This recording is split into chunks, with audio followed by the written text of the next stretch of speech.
পুরো জুলাই মাস থেকে শুরু করে আগস্টের 5 তারিখ পর্যন্ত শেখ হাসিনা পদত্যাগ, স্বৈরাচারী সরকারের পদত্যাগ না হওয়া পর্যন্ত ওরা স্বৈরাচারের দোসর হয়ে ছাত্র ও জনতার উপর গুলি চালাইছে, আমাদের ভাই বোনদের নির্বিচারে হত্যা করছে। এখন এরা 15 বছর পর দাবি লীগ হয়ে ইসলামি করতে শুরু করছে।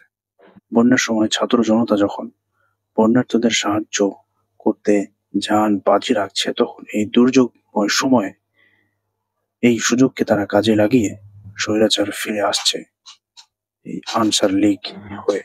আপনারা সকলে জানেন হাসনাত আব্দুল্লাহ বৈষম্য বিরোধী ছাত্র আন্দোলনের একজন সমন্বয়ক।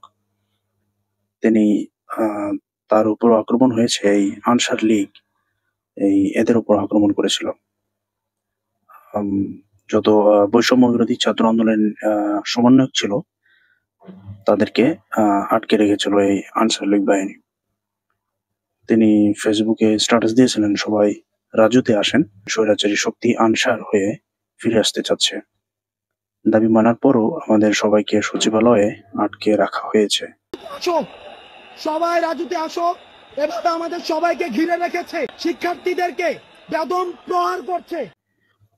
এরপরেই আরেকটি তিনি স্ট্যাটাস দেন, সচিবালয়ের সামনে আনসার সদস্যরা শিক্ষার্থীদের উপর নির্মমভাবে পেটাচ্ছে, আক্রমণ করেছে। এ সময় তার উপরও আক্রমণ হয়েছে, তিনিও বেশ গুরুতর আহত হয়েছেন।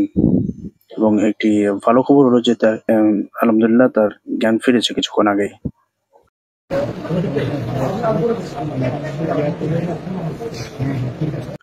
সার্জিস আলম ভাই লিখেছেন, তিনি ওই বৈষম্য বিরোধী ছাত্র আন্দোলনের সমন্বয়ক, সকলে চিনেন। তিনি লিখেছেন, এরা পুরনো স্বপন, এটি তাদের বৃহৎ পরিকল্পনার অংশ, তাদের সব পরিকল্পনা ছাত্র জনতা ধুলায় মিশিয়ে দেবে।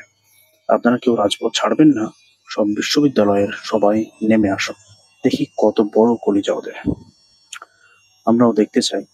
আর আসলে কয়েকটা ভিডিও দেখলাম যে তারা তাদের যে পোশাক, সে পোশাক খুলে হাত জোর করে ক্ষমা চাচ্ছে।